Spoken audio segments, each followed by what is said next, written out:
Good morning, good afternoon, good evening, and welcome back to the Thai Expat Daily Show. I'm your host, Kieran Mack, as always, and truly delighted you've been able to tune in with us yet again on this beautiful Sunday morning, coming to you from Phuket. Now, before we do get started, don't forget to like this video, subscribe to the channel, and hit that notification bell. If you like listening to us on a podcast player, there's a link down below the description where a vast array of podcast players can be found that host our show. And finally, if you want to support the show, the easiest and the best way is to become a channel member. Details also down below in the description, and it's really just as simple as hitting join. But now that's all done and dusted, let's jump into the top trending stories here in Thailand today. Recipients of the government's 10,000 baht handout can spend the money however they choose, including using it to pay off debts, according to the Deputy Prime Minister, Mr. Phumtham. In response to reports that many eligible recipients plan to use the funds to clear their debts, Mr. Phumtham clarified they have the right to use the money to solve their problems. This proves the government is delivering on its promises. He also reassured the public that the next phase of the handout scheme will follow once the first phase concludes. Now, criticism has surfaced, with some suggesting the handouts could be an attempt to buy votes, but Mr. Phumtham dismissed these claims, stating that the government is focused on addressing people's issues. Now, meanwhile, the Deputy Prime Minister and the Interior Minister, Mr. Anutin Charnvirakul, issued a warning to lenders, urging them not to pressure recipients into using the handouts to pay their debts. This came after reports surfaced of loan sharks waiting at ATMs alongside handout recipients on the first day of distribution. Anutin stressed that it is illegal for lenders to intimidate debtors, and police have been instructed to take action against any such behaviour. The first phase of the scheme, which runs until the end of the month, is prioritising 12.4 million state welfare cardholders and 2.1 million disability cardholders. However, only 3.1 million people received their handouts on the scheme's launch day due to limitations with the prompt pay system. Those eligible have been urged to link their national ID numbers to prompt pay by the end of the year. With over 11 million state welfare card holders already linked to prompt pay, there are still more than 1 million people who need to complete the process to receive their funds. Now, what would you prioritize if you were eligible for the handout? Would you use it to clear debts or something else? Let us know your comments in the comment section as always. Thai Crime Suppression Division officers have successfully rescued a 42-year-old Chinese woman, identified as Miss Song, who was lured to Thailand by a call center gang and subsequently held captive. Her parents in China have also been threatened for ransom.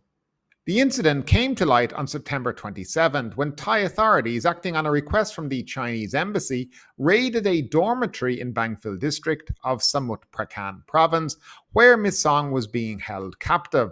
Her captors had manipulated her into traveling from Germany to Thailand and demanded a ransom of 2.5 million yuan, or around 12.5 million baht, from her parents, sending a video to make it appear that she was working in Thailand voluntarily. The criminals had contacted Mrs. Song's mother through WeChat, using a video of her holding her passport and stating in Chinese, "I have come to work in Thailand." This video was not forced in any way. Fearful for her daughter's safety, Miss Song's mother immediately sought help from the embassy. Miss Song had arrived in Thailand on August 15th after being tricked by a Chinese call center gang while still in Germany. The gang had falsely claimed to be from the Chinese police, accusing her of being involved in human trafficking through a phone number registered in China. Over time, they persuaded her to transfer more than 8 million baht to various accounts and eventually lured her to Thailand under the pretense of legal assistance. After her arrival, she was forced to remain in a dormitory under constant surveillance via Skype and instructed to record a video denying any coercion. Despite the criminals' threats, Miss Song's family did not transfer additional money, and Thai police were eventually able to track her down after over 40 days of captivity and multiple changes of accommodation. Thai authorities are now collaborating with the Chinese officials to locate and prosecute the gang members involved in this elaborate scam, many of whom are believed to have fled abroad. But what do you think can be done to prevent these type of international scams? How should governments collaborate to tackle these issues? Let us know your thoughts as always in the comment section. Now, Phuket police are investigating an incident involving a foreign man who went on a rampage at a pizza restaurant near Phuket airport, damaging property and injuring the owner. The altercation occurred around 2 a.m. on September 27th at the Daruka Pizza and Pasta in Talang district and has sparked widespread online criticism about disruptive tourists affecting both locals and visitors. Now, according to the restaurant owner, Miss Nya, the man, identified as a German national, first visited the restaurant earlier in the evening, ordered a pizza, and said he would return later. When he came back, he was wearing a dress and ordered more food and drinks, but overstayed, refusing to leave even after being told it was late. Miss Nya's husband, a foreigner, concerned for the man who claimed he had no hotel, offered to drive him to the airport. Now, at around 2 a.m., Miss Nya was putting her child to bed. The situation escalated. She heard the sound of a car starting and crashing noises. She rushed downstairs to find her husband had been assaulted and their car damaged. The German man had thrown glasses, shattered them in the restaurant, and then proceeded to twist off the car's side mirrors, take the keys, and throw them away. He also physically assaulted Miss Nya's husband by putting him in a headlock. Now, in an attempt to contain the situation, Miss Nya dragged the man's suitcase inside, insisting he must wait for the police. However, he ran to a nearby convenience store where he caused further chaos by ransacking the shelves and scaring staff. The police arrested the man later that evening outside the convenience store, where he was still acting erratically. After his arrest, he apologized and police took him into custody for questioning and legal action. But what are your thoughts, guys, on how Phuket should handle troublesome tourists? Should there be stricter measures? Share your opinions below as always.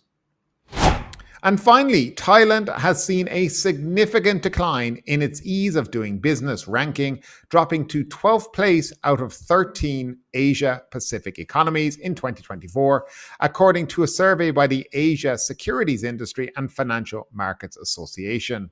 This marks a steep fall from its 5th place ranking in 2021 and 9th place in 2022, now leaving Thailand just above Vietnam. Singapore maintained its top spot with an average score of 7.67, followed by Hong Kong, Australia, and Taiwan. Japan, once in the top 3, has also slipped to 5th position. Meanwhile, Thailand scored 5.38, with strengths noted in market development and payment infrastructure, though weaknesses in regulatory and operational factors contributed to the drop. The survey, which evaluated market development, operating environment, and regulatory aspects, found Thailand's competitive landscape and cost of doing business to be strong, but this wasn't enough to prevent the ranking decline. Notably, only 40% of respondents expressed intention to expand their business in the Asia-Pacific region, a significant 24% drop from the previous year. With Thailand's ranking steadily declining, what do you think, guys, needs to change to make the country more attractive for business growth? As always, your opinions down below in the comment section.